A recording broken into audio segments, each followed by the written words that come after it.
चाललोय. काय कुठं नाही नाही बाबा, गावात चाललोय. नंतर किशोरी ऐक ना, माझं काम करशील का? ऐक ना, माझं एक काम करशील का जोरात आवाजात? तू काय म्हणतो? हा करील ना, पण तुला पण माझं एक काम करावं लागेल.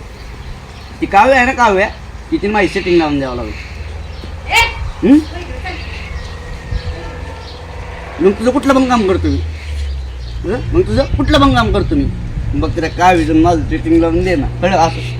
मग तुझी किशोरी म्हणते हा देईल ना, पण आधी माझं एक काम कर. प्रेम प्रेम प्रेमकडे जा आणि माझा एक निरोप दे. त्याला म्हणा की किशोरीने तुला फिरायला बोलवलंय.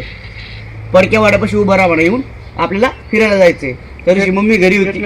हां, भेटण्यासाठी बोलवलंय नाही का.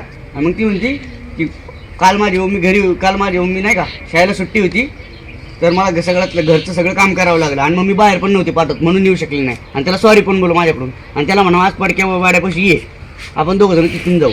ओके, तर तेवढं बोलली ना तुला रंग्या. मला कशाला नेतीस? तुला नाही प्रेमाला.